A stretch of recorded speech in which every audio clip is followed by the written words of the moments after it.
আসসালামু আলাইকুম। পদ্মার আড়ালে সবাইকে স্বাগতম। দেশ ও দেশের বাইরে যে যেখানে আছেন আশা করি আলহামদুলিল্লাহ সবাই ভালো আছেন। আল্লাহর রহমতে আমিও ভালো আছি। নতুন বছরে সবাইকে শুভেচ্ছা। নতুন বছর সবার জীবনে নিয়ে আসুক অনাবিল সুখ শান্তি, এই কামনাই করি। সেই সাথে আজকে প্রায় 4-5 দিন ধরে ঠান্ডা, চট্টগ্রামে এখন একটু ঠান্ডা পড়তেছে, এতদিন পরে নাই, হঠাৎ করে শুরু হয়ে গেছে। তাই আমি আগে থেকে সোয়েটার বের করা ছিল না, এখন বের করে নিচ্ছি। সোয়েটারগুলো গত বছর আমি ওয়াশ করে ভালো করে এভাবে কার্টন ভরে রেখে দিয়েছিলাম। চাইলে আলমারি বা কভার্ট লাগেজের মধ্যেও রাখা যায়। যেহেতু ঠান্ডা একটু বেশি পড়তেছে, সোয়েটার লাগতেছে সবার, সেই জন্য সোয়েটারগুলো বের করে নিচ্ছি। তাই বাচ্চাদের সব সোয়েটারগুলো বের করে নিচ্ছি, একটু হালকা পাতলা মানে রোদের মধ্যে দিব। রোদ বলতে তো দেখাই যাচ্ছে না পুরো 1 সপ্তাহ ধরে, কেমন মেঘলা মেঘলা হয়ে আছে, ঠান্ডা ঠান্ডা ওয়েদার। একে একে আমার সব সোয়েটারগুলো বের করা হয়ে গেছে। কতটুকু সত্যি, তখন ছোটবেলায় দাদু নানুরা বলতো বছরের প্রথম দিন যদি কাজ না করে বসে থাকা যায় তাহলে পুরা বছরে এরকমই চলবে আরামের মধ্যে। যদি বেড়াতে যাওয়া হয়, শপিং করা হয়, তাহলে পুরো বছর ওভাবে চলে। কতটুকু সত্যি জানতাম না, এখন বুঝতে পারি। মাঝে মাঝে হাসি কথাগুলো মনে পড়লে, কতটা অবুঝ ছিলাম। যেটাই বলতো সেটাই সত্যি বিশ্বাস করতাম। রোস্টের জন্য চিকেনগুলো আমি ধুয়ে আগে থেকে প্রিপারেশন নিয়ে নিচ্ছি, লবণ মরিচ দিয়ে মেখে নিচ্ছি, একটু হালকা হালকা ফ্রাই করে নিব। রোস্টের চিকেনটা আমি রেগুলার কাটে কেটেছি, ঘরের মধ্যে যেভাবে চিকেন সবসময় কাটা হয়। চুলায় ফ্রাই প্যান দিয়ে তেল দিয়ে দিয়েছি, আমার তেল গরম হয়ে আসছে, চিকেনগুলো একে একে দিয়ে দিচ্ছি। আসলে বদলে গেছে বছর, কিন্তু মানুষ কখনো বদলায় না। এখনও কি আমরা বদলাইছি? বদলাইনি, সবাই একই থেকে যাই। কথা বলতে বলতে আমি পোলাও রেডি করে নিচ্ছি।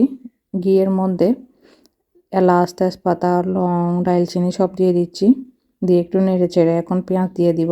এটা বছরের প্রথম দিন, বাচ্চাদেরকে একটু খুশি করার জন্য ভালো মন্দ রান্না করা।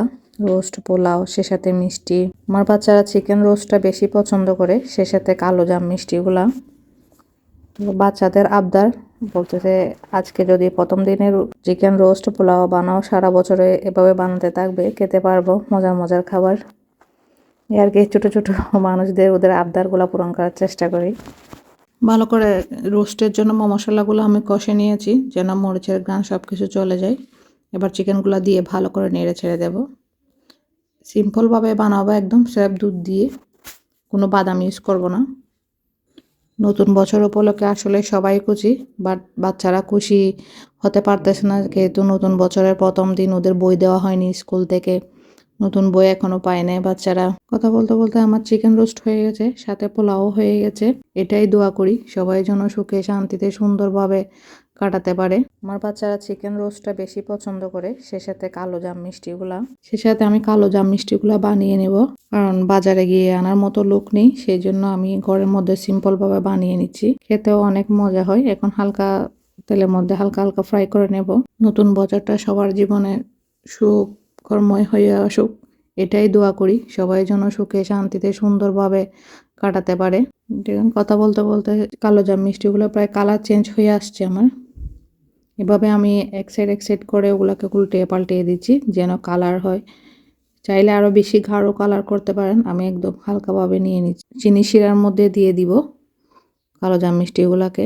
শিরার মধ্যে দিয়ে দিয়েছি আমি, প্রায় 15 মিনিট মতো ওগুলোকে সিদ্ধ হতে দিব। মাশাআল্লাহ, দেখুন পারফেক্টভাবে রেডি হয়ে গেছে কালো জাম মিষ্টি। আসলে নতুন বছর উপলক্ষে চিকেন রোস্ট, পোলাও, মিষ্টি, আর কি বাচ্চাদের খুশির জন্য সব কিছু করা, নিজেকে ভালো রাখার জন্য। নিজের যত্ন নিজেকেই নিতে হয়, নিজেকে ভালো রাখার দায়িত্ব নিজেই নিতে হয়, নিজেকে খুশি রাখার দায়িত্ব নিজেকেই নিতে হয়। সেই জন্য বাচ্চাদের সাথে সাথে আমি নিজেকে খুশি রাখার জন্য, ভালো রাখার জন্য যথেষ্ট চেষ্টা করি। আমার এই ছোট্ট ব্লগটা যদি ভালো লাগে বেশি বেশি শেয়ার করবেন এবং সাবস্ক্রাইব করবেন। ভালো থাকবেন, সুস্থ থাকবেন। আসসালামু আলাইকুম। সবাইকে হ্যাপি নিউ ইয়ারের শুভেচ্ছা।